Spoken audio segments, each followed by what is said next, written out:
Good morning बच्चों, कैसे हैं आप लोग। आई होप कि आप अच्छे होंगे और आप लोग अच्छे से पढ़ाई कर रहे होंगे। तो आज हम लोग इलेक्ट्रिक करंट वाले चैप्टर को आगे फर्दर प्रोसीड करने वाले हैं। तो इलेक्ट्रिक करंट वाले चैप्टर में लास्ट टाइम हमने प्रतिरोध ताप गुणांक का डेरिवेशन किया था और हमने आपसे ये कहा था कि प्रतिरोध ताप गुणांक से रिलेटेड आप न्यूमेरिकल ट्राई कर लीजिएगा। 2 एग्जाम्पल गिवन है, उन दोनों एग्जाम्पल्स को आप ट्राई कर लीजिएगा। अगर आप अच्छा ऐसा करेंगे तो आपको ये वाला फॉर्मूला अच्छे से अप्लाई करना आ जाएगा। ये फॉर्मूला बोर्ड के पर्पज से भी और कंपटीशन के पर्पज से भी बहुत इंपॉर्टेंट है, क्योंकि इसमें इतने अच्छे अच्छे फॉर्मूले हैं कि ये इस वाले फॉर्मूले को लोग इग्नोर कर देते हैं, तो जिसके कारण इसके क्वेश्चन गलत हो जाते हैं। तो हम लोग इसका डिस्कशन करने वाले हैं। तो अभी आपने अगर ट्राई कर लिया हो तो फिर से एक बार देखें और हम आपको क्वेश्चन पढ़ के सुना रहे हैं। क्वेश्चन में कह रहा है प्लेटिनम प्रतिरोध तापमापी के प्लेटिनम तार के लिए, फिर से सुनिएगा, प्लेटिनम तार के लिए प्रतिरोध हिमांक पर, हिमांक माने हिम अंक मतलब हम 0 डिग्री सेल्सियस मानते हैं, हिमांक पर 5 ओम है। R एट 0 डिग्री सेल्सियस, प्रतिरोध 0 डिग्री सेल्सियस पर 5 ओम है, ये दिया हुआ है। तथा भाप बिंदु पर, भाप बिंदु कौन सा होता है बेटा, 100 डिग्री सेल्सियस। तो R 100 डिग्री सेल्सियस पर ये प्रतिरोध 5.23 ओम दिया हुआ है। जब तापमापी को किसी तप्त ऊष्मक में प्रवेश कराया जाता है तो प्लेटिनम तार का प्रतिरोध तप्त ऊष्मक में प्रवेश कराया जाता है, लेकिन आपको उसका प्रतिरोध वो ताप नहीं पता है, तो RT मान लिया, तब इसका प्रतिरोध हो जाता है 5.795 ओम। ऊष्मक का ताप ज्ञात कीजिए। तो ये गिवन इंफॉर्मेशन है। अब इस गिवन इंफॉर्मेशन के बेसिस पे हम लोग इस क्वेश्चन को करना चाहते हैं। तो यहां पे अल्फा चाहिए। अल्फा इक्वल्स क्या होता है, प्रतिरोध में परिवर्तन बटे प्रारंभिक प्रतिरोध इंटू ताप परिवर्तन या ताप वृद्धि। तो अब अल्फा तो गिवन नहीं है, लेकिन 2 डेटा की बेस पे हम लोग अल्फा निकाल सकते हैं, फिर उसको इस वाले में पुट कर देंगे, आंसर आ जाएगा। तो इसके करने के 2 तरीके हैं। देखिए, पहला तरीका तो आप ऐसे लिखिए, अल्फा इक्वल्स होता है R ज्यादा वाला ताप माइनस कम वाला ताप अपॉन कम वाला ताप इंटू तापांतर, तापांतर को डेल्टा टी, ऐसा अभी फॉर्मूले के बेसिस पे यहां 100 माइनस 0 लिख दीजिए। ये तापांतर है बेटा, तो 100 degree Celsius minus 0 degree Celsius. अब एक तो तरीका है ये कि इसमें ये सारे मान गिवन है, R0 दिया है 5, R 100 दिया है, 100 में से 0 घटा ही लोगे। एक तो तरीका ये है बेटा कि इसमें सारे मान निकालो, अल्फा निकाल लो और फिर अल्फा का फॉर्मूला इन दोनों की, जो कन्वीनियंट ये है, इजी, तो इन दोनों के बीच लगा दो। तो RT minus R0 upon R0 into T minus 0। अब उस अल्फा का मान यहां रख दो, T माइनस 0 को इधर और अल्फा को इधर ले जाओ, T का मान निकल जाएगा। एक तरीका। दूसरा तरीका, लेकिन इसमें 2 बार कैलकुलेशन करनी पड़ेगी। एक बार यहां पे सारे मान रख के अल्फा निकालोगे, एक कैलकुलेशन, वो कैलकुलेशन यहां रखोगे अल्फा का मान, फिर यहां से T निकलेगा, 2 बार कैलकुलेशन। उस कैलकुलेशन से बचने के लिए आप चाहो तो दोनों का डिवीजन कर दो, या चाहो तो दोनों अल्फा के बराबर हैं तो दोनों आपस में भी बराबर होंगे। तो समीकरण 1 व 2 से तो ये दोनों को आपस में बराबर कर दो, तो क्या हो जाएगा बेटा, R 100 minus R0 upon R0 into 100, 100 minus 0 कितना हो गया, 100। तो ये क्या हो जाएगा, RT minus R0 upon R0 into T। अब हमको ये T चाहिए, तो ये वाला टर्म इधर लेके चले आओ बेटा। तो R0 इंटू T इधर ले आए, सॉरी R0 से तो R0 कैंसिल आउट हो गया ना, तो T को इधर ले आओ, इसको बटे में लेके चले जाओ। तो देखो, ये वाला 100 इसके साथ गुणा हो जाएगा, RT माइनस R0, वज्र गुणन कर रहे हैं बेटा, तो 100। अब इसको इधर इसके साथ गुणा करोगे तो ये क्या हो जाएगा, R 100 minus R0 into T, ऐसा हो जाएगा ना। अब इसको बटे में लेके चले जाओ, तो यहां से इसको बटे में ले जा रहे हैं, अगले स्टेप की बात है, चलो लिख ही देते हैं। तो R T minus R naught upon R 100 minus R naught into 100। अब सारी वैल्यू रखनी है, कैलकुलेशन एक बार करनी है सिर्फ आपको। जैसे मान रख के कैलकुलेशन करना थोड़ा सा कॉम्प्लिकेटेड होता है और वेरिएबल में कैलकुलेशन थोड़ी इजी होती है। तो अब इसको रखो, टी की वैल्यू आपको फाइंड करनी है। तो R T 5.795 minus 5 R naught का मान, R 100 minus R naught, R 100 कितना है 5.23 माइनस आर नॉट इंटू 100। 5 घटाना है तो 0.795 अपॉन 0.23 इंटू 100। अब यहां 23 से आप इसको कट करिएगा तो 23 से कट करने पे जो आप रिजल्ट पाएंगे तो 345.65। 100 से मल्टीप्लाई करोगे तो ये आ जाएगा 79.5 अपॉन 22.23। जब इसको सॉल्व करेंगे तो 345.65 डिग्री सेल्सियस। तो ये इसको सॉल्व करने पे ये आ जाएगा बेटा। तो अगर आपने ट्राई किया हो तो आपका आंसर भी आया होगा। तो अगर आंसर सही है तो करेक्ट लिखो, और अगर आंसर गलत है तो इनकरेक्ट लिखो बेटा। लेकिन ये इनकरेक्ट होना नहीं चाहिए बेटा। होमवर्क है, होमवर्क में आपने ट्राई जरूर किया होगा, समझ में नहीं आया हो तो वो अलग बात है। ये ध्यान दीजिएगा कि प्रतिरोध पहले इसने दिया है गलन बिंदु पर, वो 5 ओम दिया है। गलन बिंदु मतलब 0 डिग्री सेल्सियस, फिर भाप बिंदु मतलब 100 डिग्री सेल्सियस। तो इतना हो गया। अब किसी तप्त ऊष्मक में किसी ताप पर है तो तप्त ऊष्मक का ताप नहीं पता है तो उसे हमने आरटी मान लिया। बस इतना सा ध्यान रखना है, बाकी तो फॉर्मूला ही है सिर्फ। वीडियो पॉज करके अगर आपने नहीं किया होगा तो फिर से नोट करिएगा, ट्राई करिएगा। नेक्स्ट एक एग्जांपल इसी पे बेस्ड और है, उसे कर लेते हैं बेटा। तो एक प्लेटिनम प्रतिरोध तापमापी जिसकी सहायता से प्रतिरोध में परिवर्तन ज्ञात कर ताप का मान ज्ञात किया जाता है, ये प्लेटिनम प्रतिरोध तापमापी है। अब इसका 20 डिग्री सेल्सियस पर प्रतिरोध 50 ओम है। तो 20 डिग्री सेल्सियस पर R20 दिया है 50 ओम। जब तापमापी को एक पात्र जिसमें चांदी गलन बिंदु पर है रखा जाता है तो इसके प्रतिरोध का मान बढ़कर 80 डिग्री सेल्सियस हो जाता है। अब किस पात्र में रखा है, क्या रखा है, तो हमने 80 डिग्री सेल्सियस 80 ओम हो जाता है, सॉरी 80 ओम हो जाता है। यह मानते हुए कि इस ताप में जो प्रतिरोध है उसका मान में रेखीय परिवर्तन हो रहा है। चांदी के गलन बिंदु का मान ज्ञात कीजिए। चांदी के लिए अल्फा दिया हुआ है 3.8 गुणा 10 की घात -3 पर डिग्री सेल्सियस इसका मात्रक बेटा। ये मात्रक याद कर लीजिएगा, ये इंपॉर्टेंट है मात्रक। तो आपको क्या ज्ञात करना है, टी का मान ज्ञात करना है। तो फॉर्मूला वही लगा दीजिए, RT माइनस R20। क्या लगा देंगे बेटा, RT alpha equals RT minus R0 upon R0 into delta T होता है बेटा। ये तो फॉर्मूला लगा दिया। अब RT की वैल्यू क्या है देखो, T डिग्री सेल्सियस पर T ही है, हमें नहीं पता कितना है तो हमने T मान लिया है।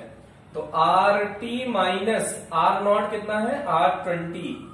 प्रारंभिक प्रतिरोध कितना है 50 ओम, और R20 इंटू T माइनस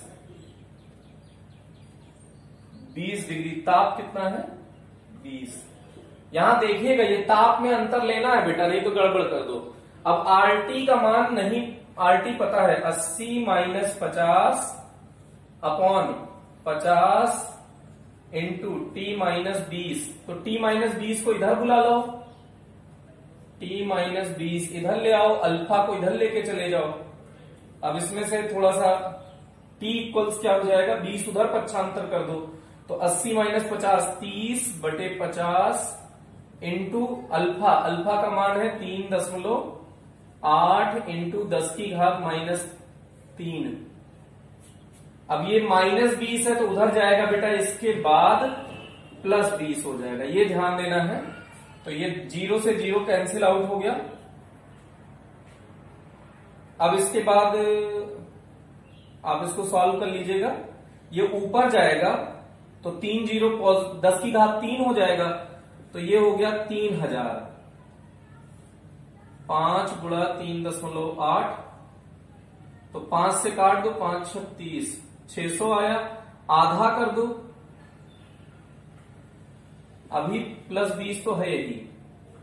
फिर ये 600 बटे 3.8 है, थोड़ा सा और छोटा कर दो तो 19 का पहाड़ा आपको आता है अच्छे से। तो 300 बटे 1.9, 2 से काट दिया बेटा, तो 2 से काटोगे तो ये आ जाएगा 300 और ये आ जाएगा 1.9। तो 1.9 को 19 लिख के यहां ऐसे कर दो और +20 तो है ही। अब यहां पे 19 का पहाड़ा आप जानते होंगे शायद, ऐसा हम मान लेते हैं। तो 19 से कम 19, अब यहां 11 बचा तो 110 हो गया। तो 19 का 5 9 19 पंचे 95 95, तो ये 95 और 110 तो 15 बचा। तो 1500 से ये 150 हो गया। तो 19 7 133, 133 फिर बचा 133 और 150 17। अब दशमलव लगा दीजिए। अब 19 का पहाड़ा पढ़िए, 19 × 171 होता है, तो करीब 9 बार ही जाएगा। 171 170 करीब करीब है, +20, तो ये क्या आ जाएगा? T बराबर 177.9 डिग्री सेल्सियस। बेटा सिर्फ फिजिक्स एक लाइन में यही तक है, बस ये फिजिक्स है। इसके बाद कहीं इसके बाद कैलकुलेशन है, तो कैलकुलेशन धीरे धीरे प्रैक्टिस करेंगे, सही हो जाएगी बेटा। तो इसके बाद हम लोग आगे टॉपिक को प्रोसीड करते हैं। तो हम लोग एक इंटरेस्टिंग टॉपिक पढ़ रहे हैं, इसको हम मान लेते हैं कि आपने कर लिया होगा। अगर आपने आंसर कर लिया है तो कमेंट सेक्शन में तुरंत बताएं कि आपका करेक्ट है आंसर, और नहीं किया है तो इनकरेक्ट लिखें, रीजन लिखें क्यों इनकरेक्ट हुआ है। होना तो नहीं चाहिए भाई, जिसे अब इसमें गलत होने का कोई लॉजिक हमको नहीं नजर आ रहा है। फिर भी ह्यूमन एरर, इंसान है, इंसानी गलतियां तो जीवन है होती रहेंगी, और ये हो रही है, होती रहेंगी, और ऐसे ही जीवन चलता रहेगा। तो टू बी कंटिन्यू कोशिश करते हैं और अच्छा करने की, हर बार बेहतर करने की, हर बार सुधार करने की, और हिम्मत नहीं हारने की। सबसे महत्वपूर्ण है इस पूरे प्रक्रम के दौरान कि आप हिम्मत ना हारें। अगर आप हिम्मत हार गए तो सारी कहानी खत्म हो जाएगी। आप एक बार अच्छा नहीं करेंगे, 2 बार अच्छा नहीं करेंगे, 3 बार अच्छा नहीं करेंगे, 100 बार अच्छा नहीं करेंगे, कब तक अच्छा नहीं करेंगे। लेकिन आप लगे रहेंगे ना, तो आपका रिजल्ट ये रिजल्ट नहीं है, फाइनल रिजल्ट जिस दिन आएगा, आप ये यकीन मानिए कि अगर आप कंटिन्यू हैं तो वो फाइनल रिजल्ट इतना बेहतर होगा जो आप देख के बहुत खुश हो जाएंगे।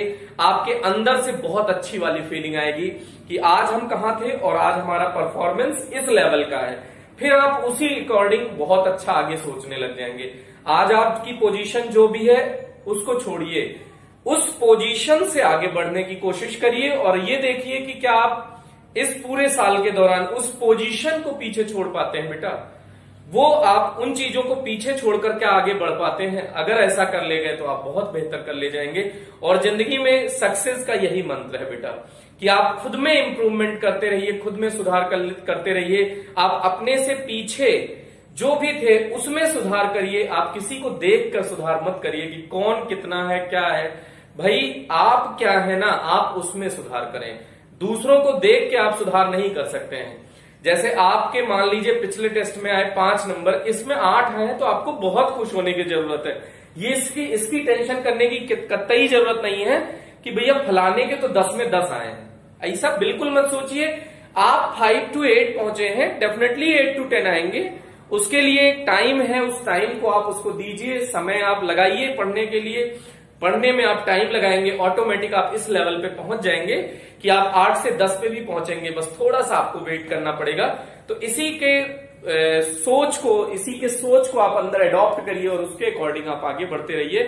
चलिए नेक्स्ट टॉपिक पे चर्चा करते हैं, कार्बन प्रतिरोध।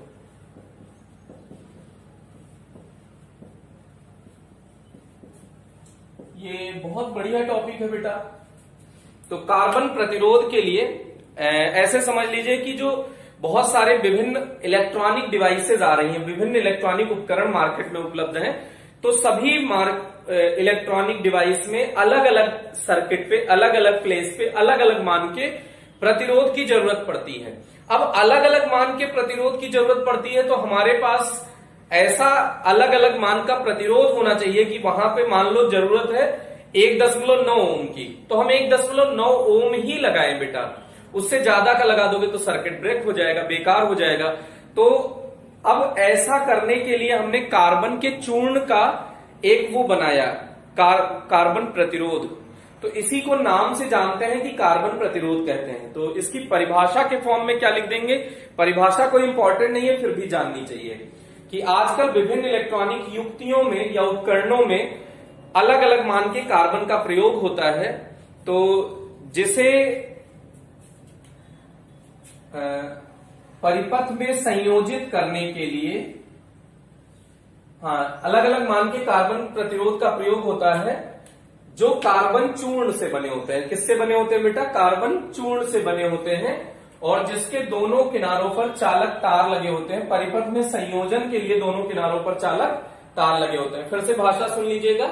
आजकल विभिन्न इलेक्ट्रॉनिक युक्तियों में अलग अलग मान के कार्बन वो प्रतिरोध का प्रयोग होता है, अलग अलग मान के प्रतिरोध का प्रयोग होता है। तो वे ये प्रतिरोध कार्बन चूर्ण के बनाए जाते हैं। ये प्रतिरोध किसके बनाए जाते हैं, कार्बन चूर्ण के बनाए जाते हैं। ये बेलन पूरा कार्बन चूर्ण का है और इसके दोनों सिरों पर चालक तार लगे होते हैं जिसकी सहायता से इसका परिपथ में संयोजन किया जाता है। इसको लीड भी बोलते हैं। लीड, जैसे आप देखते हो कि लीड लगा देते हैं तो दोनों साइड में लीड बोलते हैं, या संयोजन। ये संयोजन बिंदु है ए और बी। इसमें मुख्यतः 4 पट्टियां होती हैं।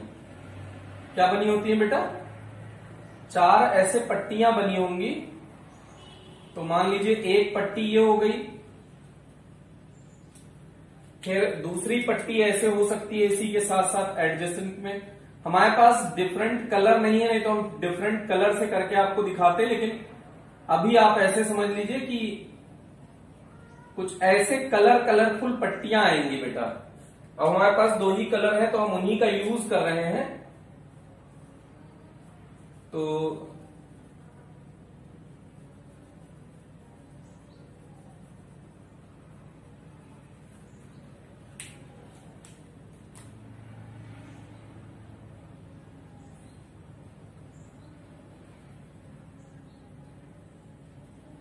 ऐसे करके ये कलर्ड पट्टियां होती हैं। इसमें रंगीन पट्टियां होती हैं जिसमें प्रथम 2 पट्टी, ये पहली और दूसरी दोनों किसको प्रदर्शित करती हैं, सार्थक अंक को प्रदर्शित करती हैं।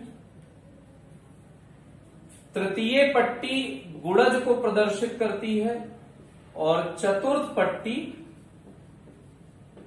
सहनता या सहनशीलता, सहनता या सहनशीलता को प्रदर्शित करता है। फिर से ध्यान दे दीजिएगा, यही इंपॉर्टेंट है बेटा कि प्रथम 2 पट्टी किसको प्रदर्शित करती हैं, सार्थक अंक को। तृतीय पट्टी किसको प्रदर्शित करती है, गुणज को।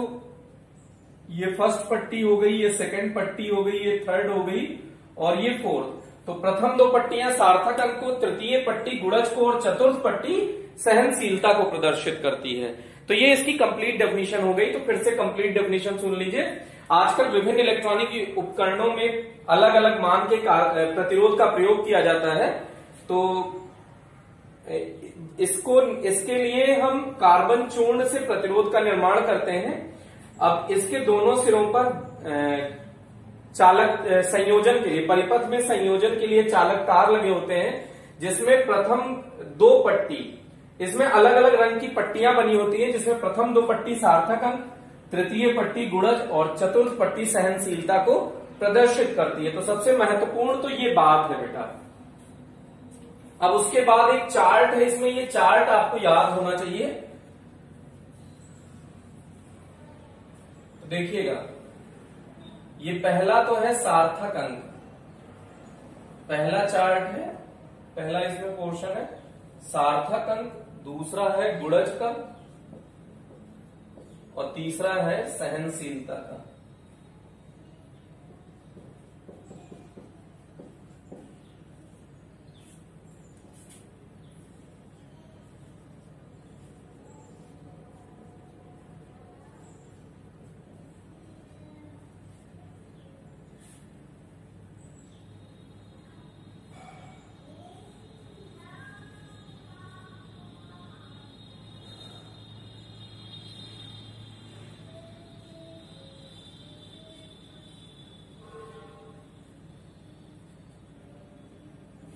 थोड़ा सा जगह की जरूरत पड़ेगी, इसलिए इसको हिंदी में भी लिख देंगे बेटा, ऐसे रहने देते हैं। ये कंप्लीट चार्ट है। अब इसको याद करने का तरीका क्या है बेटा? बीबी रॉय, कोई आदमी मान लो, ये ट्रिक बहुत बढ़िया है, कोई बीबी रॉय किसी का नाम है और उसकी बहुत सुंदर सी पत्नी है। तो अगर सुंदर सी पत्नी होगी तो उसके लिए वो नेकलेस, नेकलेस माने जानते हैं हार, हार को क्या बोलते हैं? नेकलेस। तो उसके लिए सुंदर सुंदर नेकलेस लाएगा, किसके? गोल्ड के, सिल्वर के, मतलब डायमंड के भी लाएगा, लेकिन अपने कोर्स में डायमंड नहीं है। अपन गरीब आदमी है, छोटे लोग हैं, तो अभी क्या कर रहे हैं? सिर्फ सिल्वर और गोल्ड के नेकलेस ला रहे हैं। अपन नहीं, मतलब बीबी रॉय, अपन तो डायमंड के लाते, खैर उसकी कोई बात ही नहीं है। तो फिर से बीबी रॉय कहां रहते हैं? ग्रेट ब्रिटेन में। बीबी रॉय कहां रहते हैं बेटा? ग्रेट ब्रिटेन में। हैज वेरी गुड वाइफ, उनकी वाइफ क्या है? बड़ी सुंदर है। फिर से बीबी रॉय ग्रेट ब्रिटेन, इसको साथ साथ बोलने की कोशिश भी करिएगा। BB Roy great Britain has very good wife wearing gold silver necklace.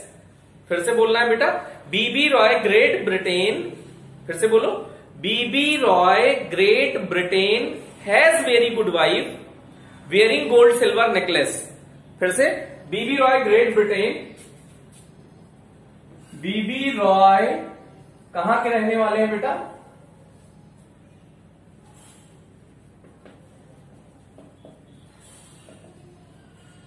Great Britain has very good wife, has very good wife, उनकी पत्नी कैसी है? बड़ी सुंदर है।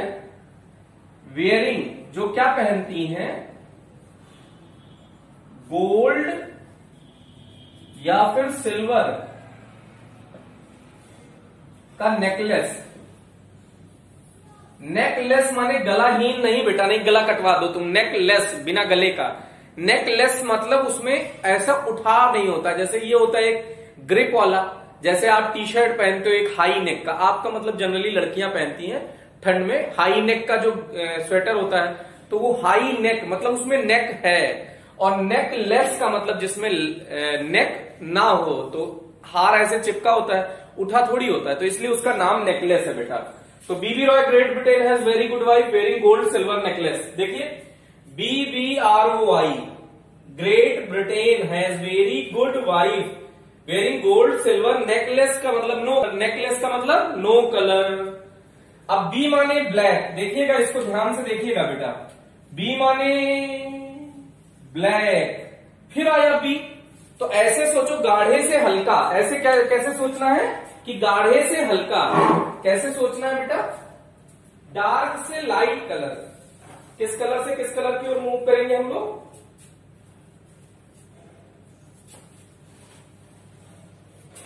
डार्क कलर से लाइट कलर की ओर मूव करेंगे, तो ब्लैक से किधर की तरफ आएंगे बेटा? ब्राउन की तरफ, BROWN brown. Red, orange, yellow, yellow मतलब पीला, येलो नहीं है बेटा, येलो है। ग्रीन, ब्लू, वायलेट, ग्रे है। अब यहां जी 2 बार यूज हुआ है, तो पहले गाढ़ा फिर हल्का, फिर व्हाइट, W मीन्स व्हाइट। अब गोल्ड सिल्वर तो है ही है, तो ऐसे हिंदी में भी लिख देते हैं बेटा, काला, कौन सा ला? काला। ब्राउन माने भूरा, लल्लू लाल, कैसे लाल? लल्लू लाल। ऑरेंज माने नारंगी, येलो पीला, ग्रीन माने हरा, ब्लू माने नीला, वॉयलेट माने बैगनी, और ग्रे माने धूसर। कौन सा कलर होता है बेटा? धूसर। व्हाइट माने सफेद। अब कुछ लोग सोच रहे हैं सर ए फॉर एप्पल भी बता देते इसके साथ साथ ना बेटा, ऐसा नहीं है बेटा, ये हमारे काम का है। ये कलर कोड जो इसमें अलग अलग कलर की पट्टियां बनी होती है ना, ये सीक्वेंस में याद होनी चाहिए। अगर सीक्वेंस में नहीं याद है तो ये टॉपिक आपको नहीं आएगा। बोर्ड में 1 नंबर का पूछता है बेटा कलर कोडिंग। तो इसका नंबरिंग कहां से शुरू होता है ये देखिएगा, 0 1 2 3 4 5। अलग अलग कर दे, नहीं कुछ लोगों को तो पता ही नहीं चलेगा सर किसके साथ कौन सा कलर है। ओके,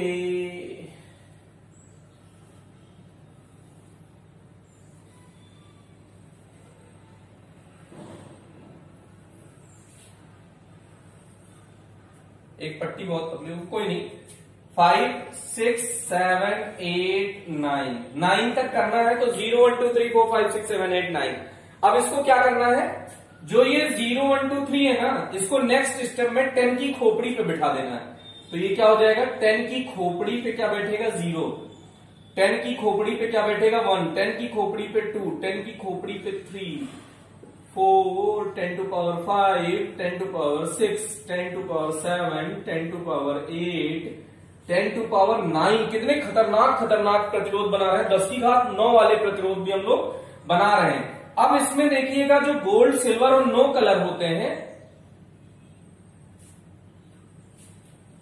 भैया, ये सार्थक अंक है, ये तो कलर है, वर्ण क्रम है। ये क्या है बेटा, वर्ण क्रम। ये क्या है, वर्ण क्रम। ये क्या है बेटा, सार्थक अंक। ये कौन से अंक है, सार्थक अंक। ये कौन से अंक हैं, गुणज। गुणज माने 10 की घात में। और इसके बाद एक चार्ट की जरूरत हमको और पढ़ने वाली है, तो यहां पे ये पढ़ी, तो इसमें बस खाली 3 के लिए यूज होता है। जैसे इनको गोल्ड सिल्वर और नो कलर को कोई नंबर नहीं मिला ना, तो इनको सीधे गोल्ड को दीजिए ये सहनशीलता। ये कौन सा चार्ट है, सहनशीलता। तो गोल्ड की सहनशीलता होती है ±5%। गोल्ड की सहनशीलता क्या होती है, ±5%। सिल्वर है तो ±10%। और अगर नो कलर है तो ±20%। इतनी सहनशीलता होती है बेटा। फिर से ध्यान दीजिएगा, यहां पे थोड़ी सी चार्ट में मिस्टेक हो गई थी कि ये कलर का कोड है, कलर का क्रम है, वर्ण क्रम है, फिर सार्थक अंक 1 2 3 4 ये है बेटा। फिर गुणज का मतलब 10 की घात में, फिर सहनशीलता का मतलब उसमें परसेंट क्या है। अब ये मतलब क्या है सहनशीलता का, मतलब जैसे मान लो आपने 10 ओम का लिया और लास्ट में कौन सा कलर कर दिया है, कौन सी पट्टी है, चौथी पट्टी गोल्ड है, तो इसका मतलब ±10%। मतलब 10 ओम का 10% ज्यादा भी झेल सकता है। अगर प्रतिरोध 10 ओम से ज्यादा का लगा दिए हो तो कितना ज्यादा, 10% वृद्धि कर सकते हो 10 ओम में। और अगर कम है तो 10% कम रखोगे तो भी चलेगा।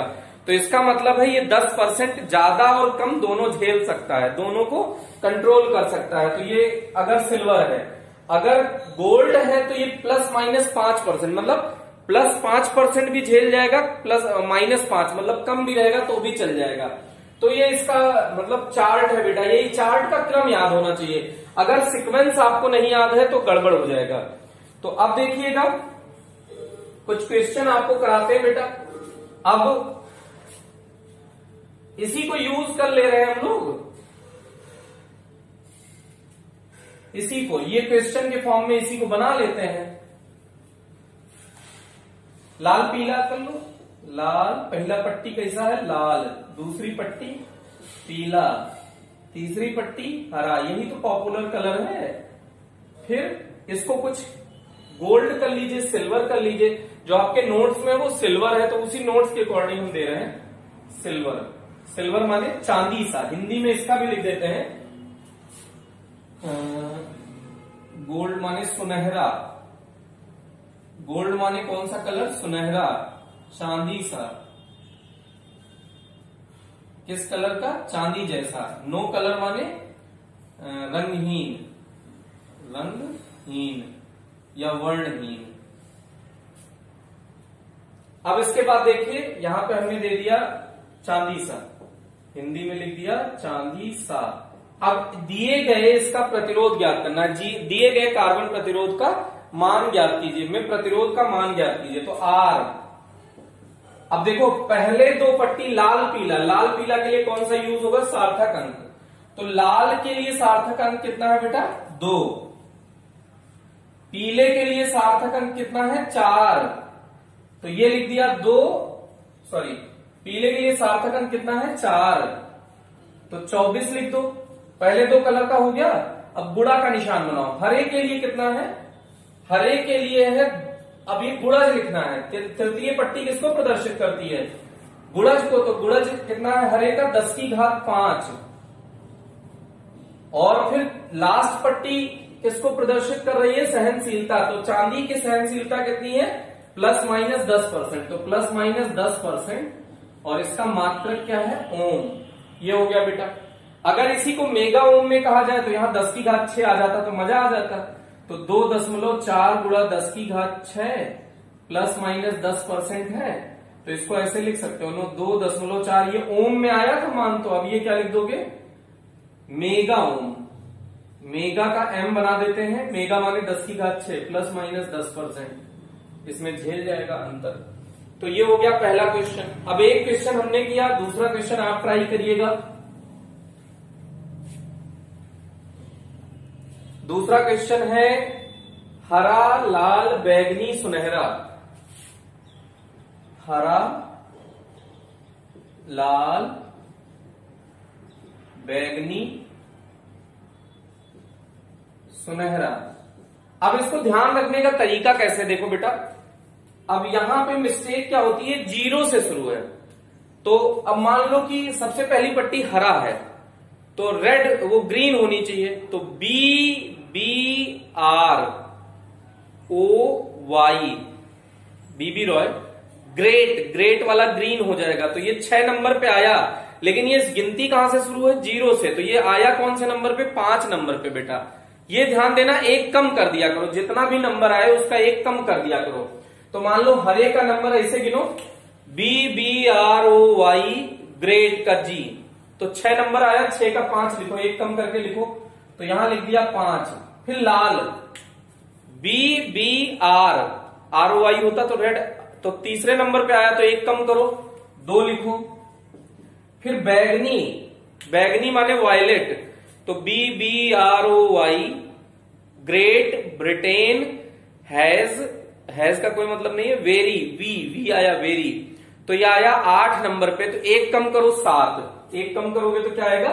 7। तो 10 की घात 7 प्लस माइनस कितना आ जाएगा? ये प्रतिरोध का मान है, प्लस माइनस सुनहरा का मतलब 5%। ये ओम आ गया। तो 52 गुणा 10 की घात 7 प्लस माइनस 5%। इस तरीके से इसको निकालेंगे बेटा, कि जितना आए, जिस नंबर पे आए उससे एक गिनती कम करके उसका मान लिख दिया करो। अब इसको अगर कर लिया हो तो जल्दी से एक क्वेश्चन हम नया दे रहे हैं, इसको आप ट्राई करिएगा जल्दी से बेटा, फास्ट। तो इसका फास्ट कैलकुलेशन करो, जल्दी से करो बेटा। एक क्वेश्चन है orange, violet, blue, silver. First क्या है? Orange, violet, blue, silver. खुद से जल्दी से ट्राई करो बेटा, इसमें हेल्प की कोई जरूरत नहीं है। आप करने की कोशिश करें तेजी से। जितना तेज आप लाएंगे आंसर, उतना ही आपको फायदा मिलेगा बेटा। आई होप कि आपने कर लिया होगा। देखिए ऑरेंज, ओ आना चाहिए, BBRO, ओ आ गया चौथे नंबर पे, तो एक कम करो, 3। Violet, BBROY, great Britain, very, very का वी आया 8 नंबर पे, तो एक कम करो, 7। गुणा का निशान लगाओ। Blue, blue, BB, black, brown, ROY, great Britain का बी आएगा, ब्रिटेन का बी। तो अब ये आया 7 नंबर पे, तो एक कम करो, 6। तो 6 नंबर का मतलब 10 की घात 6 प्लस माइनस 10%, क्योंकि सिल्वर कलर है, ओम। ये आ गया बेटा। इसी को मेगा ओम में कहता क्वेश्चन में। तो 37, 10 की घात 6 सीधे सीधे है, तो प्लस माइनस 10% मेगा ओम। ये रेजिस्टेंस की वैल्यू हो जाती बेटा। ओके, इसके बाद देखिएगा नेक्स्ट क्वेश्चन। नेक्स्ट क्वेश्चन आप देखिएगा,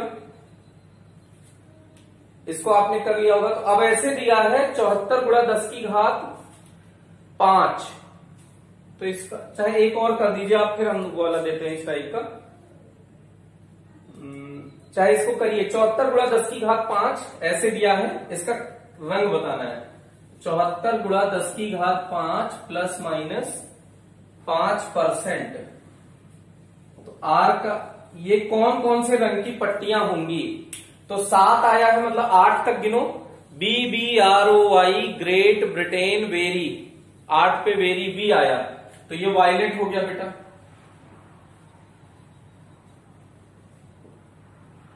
वायलेट। 4 का मतलब 5 गिनो। BBROY, वाई का मतलब येलो, ये आया येलो। ऐसे भी दे सकता है 5, 10 की घात 5 का मतलब 6 नंबर तक जाओ। BBROY ग्रेट ब्रिटेन, ब्रिटेन का ब्लू है, तो ये ब्लू आएगा तीसरी पट्टी, और 5% के लिए गोल्ड। ये कौन सा कलर आएगा, गोल्ड। तो violet yellow blue gold, violet yellow blue.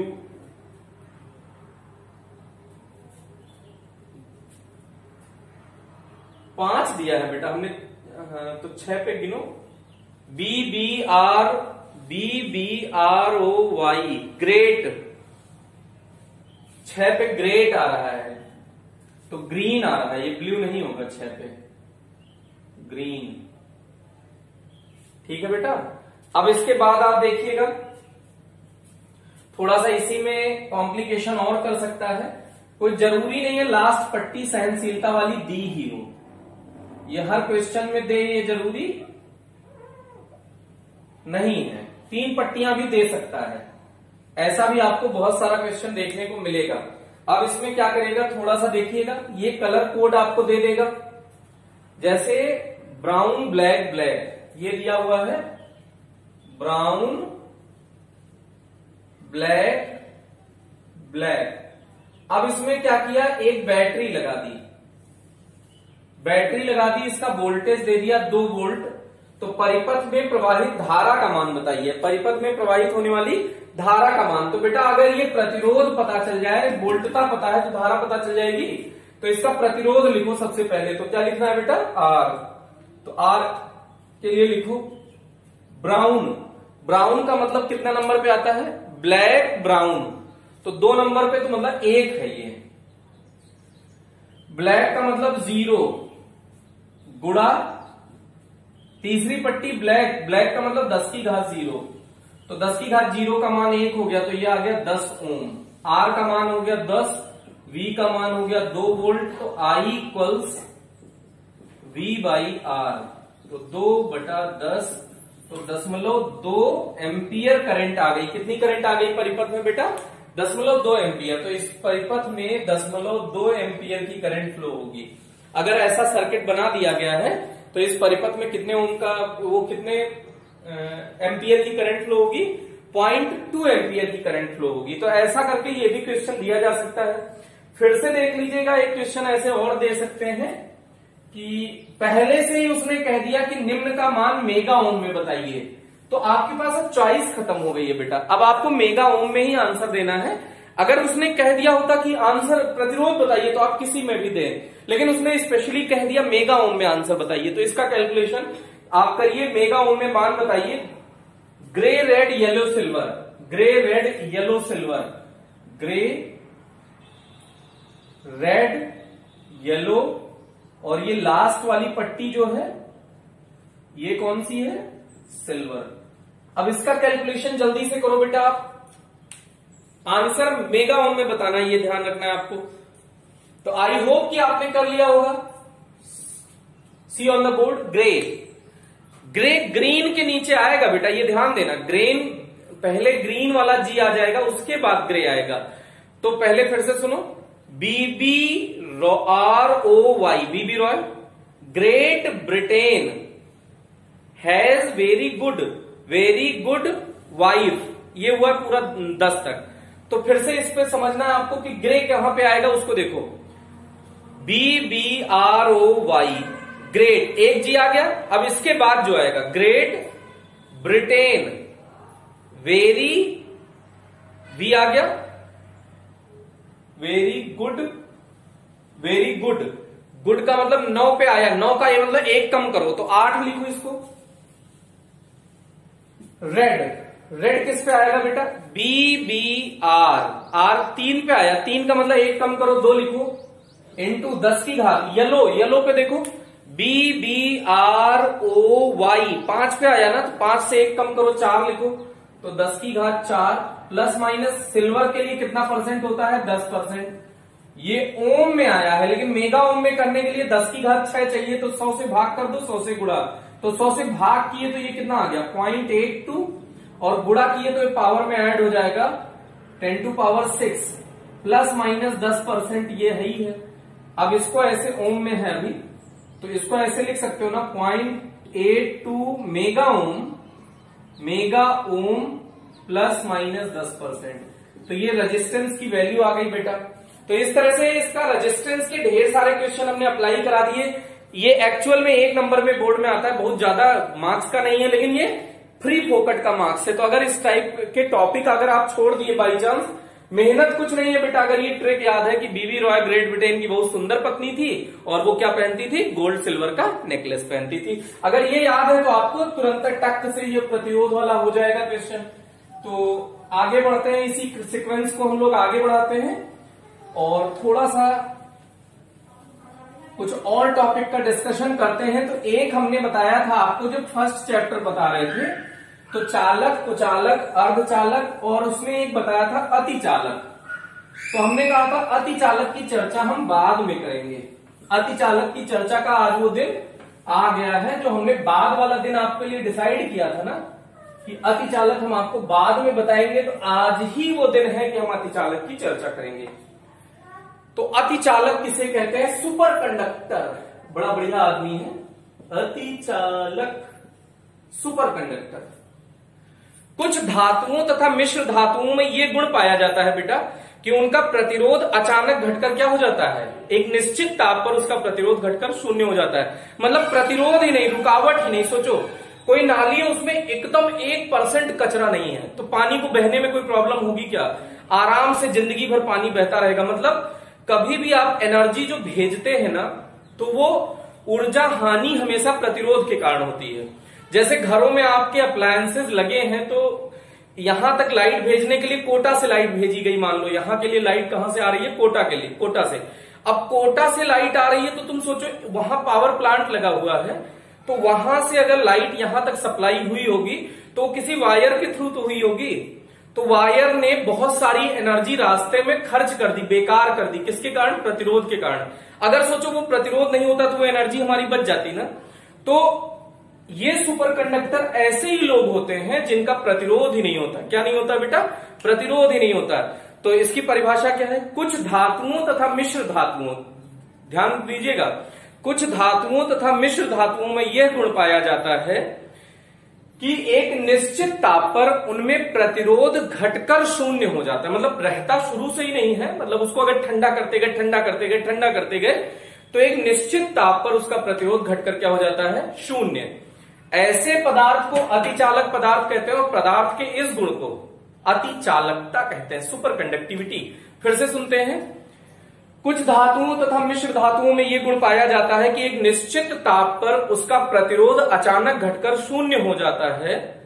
ऐसे पदार्थों को अतिचालक पदार्थ तथा पदार्थ के इस गुण को, जो उसके अंदर कैरेक्टर आया है, उसी को क्या कहते हैं बेटा? अतिचालकता। क्या कहते हैं? अतिचालकता, सुपर कंडक्टिविटी। आई होप कि आपके दिमाग में ये सेट हुआ होगा। लेकिन एक निश्चित ताप, जिस ताप पर ये हुआ है ना बेटा, जिस ताप पर ये हुआ है, इस ताप को क्रांतिक ताप कहते हैं। इस ताप को कौन सा ताप कहते हैं? क्रांतिक ताप, क्रिटिकल टेम्परेचर। मान लो कि जैसे एग्जांपल है पारा 4.2 केल्विन पर। पारा कितने केल्विन पर? 4.2 केल्विन पर। Hg लिक्विड है, आपको पता होगा। लेकिन अगर उसको ठंडा करते जाए, ठंडा करते जाए, ठंडा करते जाए, कितना ठंडा? 4.2 केल्विन। डिग्री सेल्सियस में नहीं है बेटा।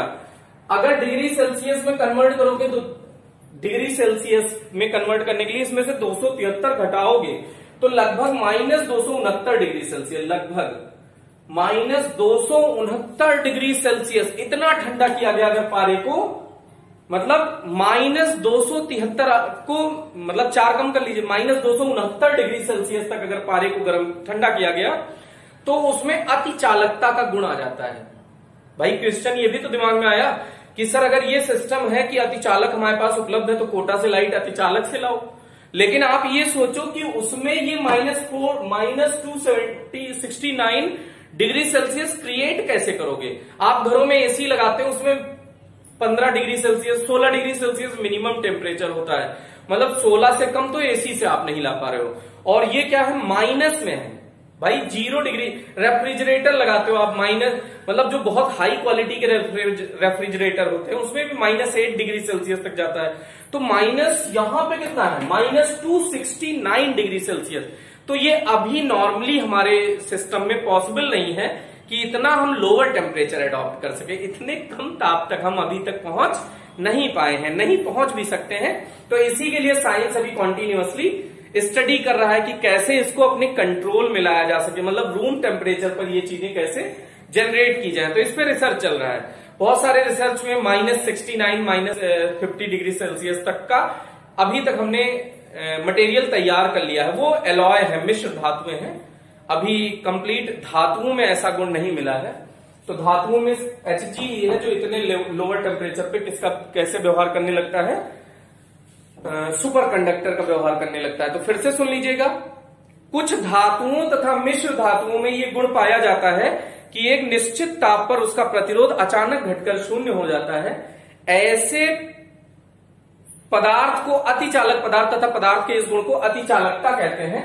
और एग्जाम्पल, और जिस ताप पर यह घटना होती है उस ताप को क्रांतिक ताप कहते हैं। और जिस ताप पर यह होता है, जैसे एग्जाम्पल के तौर पर एक वैज्ञानिक हुए 1911 में, डच भौतिक शास्त्री हैं, तो डच भौतिक शास्त्री कैमरलिंग ओन्स, हिंदी में ऑनेस कह देते हैं लेकिन इंग्लिश में एक्चुअल में ओन्स है, ONES ये है। तो ओन्स, लेकिन हम लोग कह देते हैं ऑनेस। तो कैमरलिंग ऑनेस ने 1911 में पारे को -269 डिग्री सेल्सियस कह लो या 4.2 केल्विन तक ठंडा करके अतिचालक पदार्थ प्राप्त किया। तो ये 1911 में खोजा गया और उसी से तब से कंटिन्यू ये बातें अभी तक डिस्कशन में हैं। अब एक होता है इसी में मेसनर प्रभाव। कौन सा प्रभाव बेटा? मेसनर प्रभाव। तो कुछ पदार्थों के अंदर अतिचालकता की स्थिति में, स्थिति में पदार्थ है, जैसे ये कोई डब्बा है मान लो, तो इस डब्बे के अंदर चुंबकीय क्षेत्र अचानक घटकर शून्य हो जाता है। तो कुछ पदार्थों में अतिचालकता की स्थिति में, शर्त यही है, वो कैसी स्थिति होनी चाहिए, अतिचालकता की स्थिति। तो कुछ पदार्थों में अतिचालकता की स्थिति में पदार्थ के अंदर घटकर चुंबकीय क्षेत्र का मान शून्य हो जाता है। तो इस प्रभाव को मेशनर प्रभाव कहते हैं। इसी प्रभाव को कौन सा प्रभाव कहते हैं बेटा? मेशनर प्रभाव, मेशनर इफेक्ट। तो ये सामने देख लीजिएगा। इसके बाद हम लोग लास्ट टॉपिक इसका डिस्कशन कर रहे हैं कि अतिचालकों का उपयोग क्या है। तो अतिचालकों का उपयोग अधिक शक्तिशाली चुंबक बनाने के लिए। इसका उपयोग क्या किया जाता है बेटा? अधिक शक्तिशाली चुंबक बनाने के लिए। कितने टेस्ला का? तो आंसर है 10 टेस्ला। अभी आप पढ़ेंगे कि टेस्ला बहुत बड़ा मात्रक है चुंबकीय क्षेत्र का, और 10 टेस्ला का चुंबकीय क्षेत्र बनाने के लिए इसका प्रयोग किया जाता है। तो बहुत शक्तिशाली चुंबक बनाने में इसका प्रयोग किया जाता है। बहुत शक्तिशाली चुंबक बनाने में इसका प्रयोग किया जाता है। तो इन लोगों को अतिचालक चुंबक कहते हैं। इन पदार्थों को क्या कहते हैं? अतिचालक। बहुत शक्तिशाली ट्रांसफार्मर बनाने में इसका प्रयोग किया जाता है।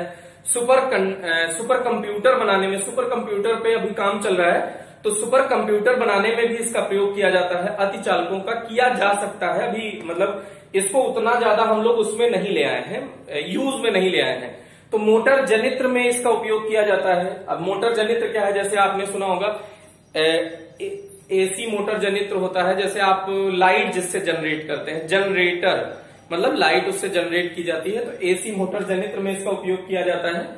तो इसके साथ अभी हमारे पास बड़े बड़े ट्रांसफार्मर हैं, तो आने वाले दिनों में वो ट्रांसफार्मर का साइज बहुत छोटा कर दिया जाएगा और उसकी दक्षता, अभी आप सीखेंगे कि ट्रांसफार्मर की दक्षता बहुत कम होती है। जो हमारे यहाँ ये ट्रांसफार्मर लगे हैं, ये अधिकतर एनर्जी रेडिएट कर देते हैं, नष्ट कर देते हैं। जैसे आप ट्रांसफार्मर के पास जाएंगे तो उसमें एक साउंड सुनेंगे, इसका मतलब वो ध्वनि के रूप में ऊर्जा नष्ट कर रहे हैं। तो जब अतिचालक का यूज होने लगेगा तो बहुत अधिक दक्ष ट्रांसफार्मर बनाए जाएंगे और छोटे ट्रांसफार्मर बनाए जाएंगे। तो पहला क्या है, शक्तिशाली चुंबक बनाने में। क्या बनाने में? शक्तिशाली चुंबक बनाने में। कितने टेस्ला का बेटा? 10 टेस्ला के चुंबक बनाने में। फिर उसके बाद छोटे तथा बहुत दक्ष ट्रांसफार्मर बनाने में इसका उपयोग हो सकता है। सुपर कंप्यूटर बनाने में इसका उपयोग हो सकता है। मोटर जनित्र में इसका उपयोग हो सकता है। और बिना ऊर्जा हानि के ऊर्जा संचरण में भी इसका उपयोग हो सकता है। तो ये रहा अतिचालकों का उपयोग। तो इस तरह से हम लोगों ने आज डिस्कशन ये किया। तो आप इस टॉपिक को कंटिन्यू रखिए। अब हम लोग अगले टर्न पे पढ़ेंगे श्रेणी क्रम प्रतिरोधों का और समांतर क्रम संयोजन।